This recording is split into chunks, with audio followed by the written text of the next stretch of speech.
Hey guys, how's it going? Today is beautiful. It's overcast and sort of cool out.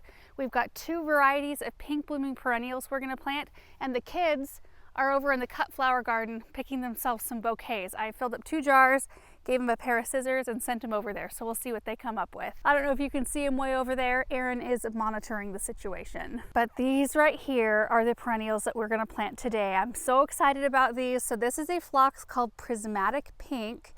I think they grow like 32 inches tall. I'm gonna have to, this is a new one for me. It's not a brand new variety, but I've never planted this specific one. So 32 to 34 inches tall and a couple foot spread, I believe. Yep, zone 3 through 8.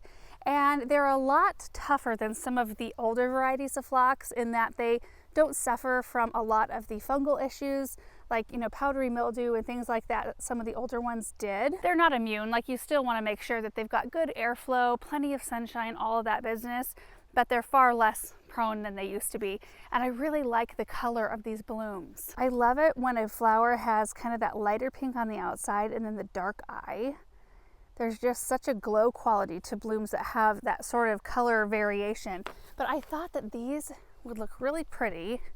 Of course, if these were in the landscape breaking dormancy along with all my other stuff, they would not be in bloom yet. But it's kind of fun to see some color out here. And because they grow that 32 inches tall, I think they're going to make kind of a nice second layer in here. I want to leave the front layer for some other things. I've got some Stand By Me clematis, which blooms purple. There's a coral berry right here. So we've got pink berries. We've got a pink blooming, a Miss Ruby buddleia there. And there's a beech tree that has purple leaves. And these right here, these are called leucogems or snowflakes. They're a bulb that you plant in the fall and they look like giant snowdrops. And you can see we have a whole bunch of them out here. They're just thick. In fact, let me go over here. I think they're just so gorgeous. Look at those.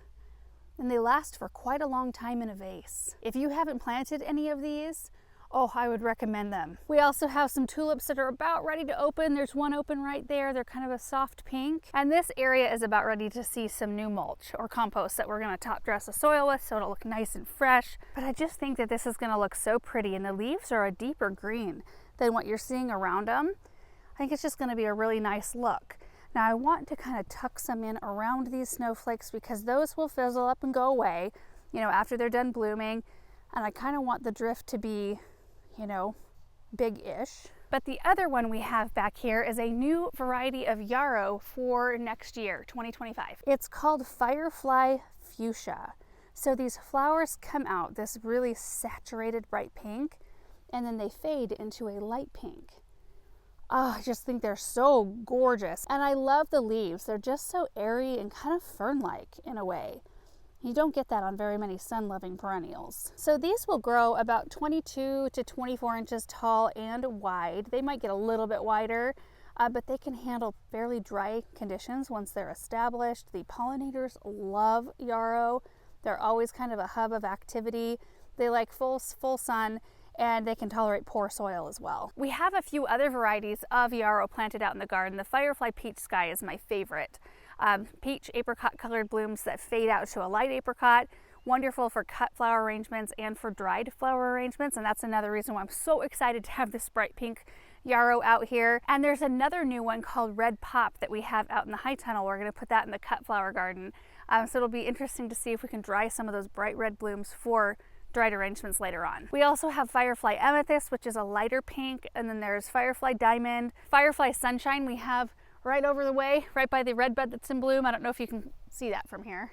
Anyway, I'm just real excited about the new color here. They actually look really pretty together.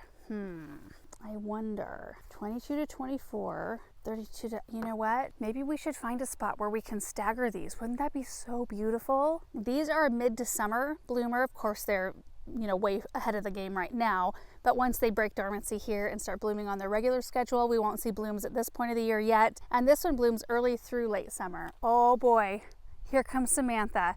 Let me see. Are you both done with yours? Oh my goodness. Oh my word, yes. Look at that. Great job. I Oh my goodness. I can't. Oh, Benjamin. Look at that. I love the variety of colors. Look at mine. Oh, is that the front? Yes. That is so beautiful. This is the back of it. Uh-huh, the back of it. You know- Oh, and Daddy has a purse. You're the keeper of the purse? Yeah. Oh, that's huge and gorgeous. I love it. We're gonna have to take these inside. You know what? I think I'm gonna bring the plants over here. Oh yeah? I think I'm gonna plant them right next to each other. Oh, sure. They're so pretty. Okay, we planted some Ice Bay roses over here. So we've got some white. Maybe we just carry on with some pink right in this spot. And our surface berry is in bloom as well. That we planted, what, in February? It's looking gorgeous. So I'm gonna work on getting these placed. I think Aaron wanted to aug the holes, right Aaron? I am going to aug. You're gonna aug? And we will give you a tour when we're all done.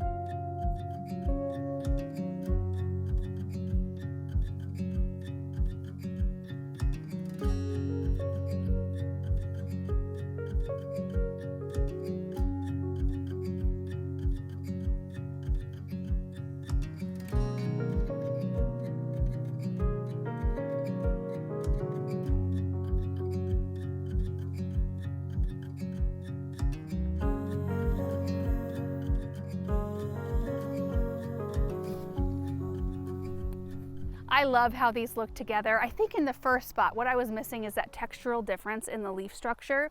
The clematis and the coralberry that were nearby the phlox where I first put it, they all kind of had the similar leaf structure. So they all, I don't know, they just don't contrast each other enough. And these really do. But more than that, I love it when I put something in a fairly large, undeveloped area. Sometimes it gives me a spark and it gives me more ideas of things I want to put around what I just planted. It doesn't always happen that way. Sometimes I plant stuff and I'm like, oh, still feeling uninspired. But right now I know that I'd like a small bluish sort of evergreen in this area. I want a larger shrub kind of right back in here. And then I want a little evergreen over here of some kind. Okay, so taking a step back, you can see the things I already have in this space are just starting to push new growth. We've got the lemon squeeze pennisetum. There is an echinacea here that's got an apricot sort of hue. I'm gonna have to wait to see how that one looks when it's blooming to see if it's either one far enough away from these pinks to stay. I might have to be relocating this little small patch, but it might be broken up enough. You know, we've got the Ice Bay rose right in between, so we'll have white blooms right here.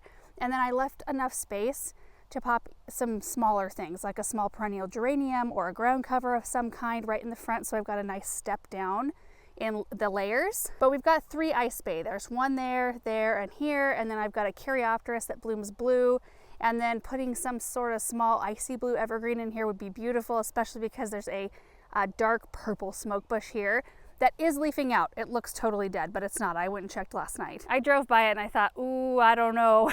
I don't know if that one's still alive. And sure enough, there are leaves on it. It's doing this weird like whoop-de-woo though. Like look at this. Like curling branches, super strange. I think I do need to come out here and clean it up big time. Like cut a bunch of those things off.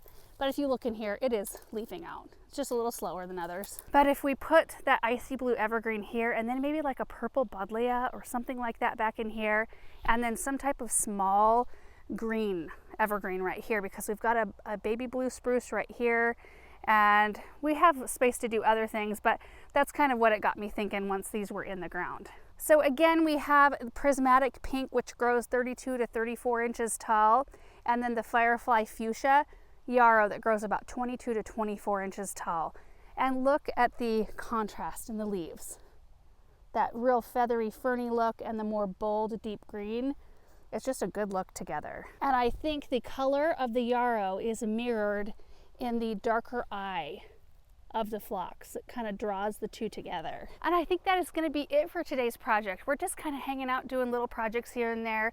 It's been a beautiful day. It was really windy this morning, so we weren't able to get out until later this afternoon to really get started, but that's okay. We had a lot of work to do inside as well. So anyway, thank you guys so much for watching today's video. I hope you enjoyed it. We will show you updates of this area as the season progresses, and we will see you tomorrow. Bye.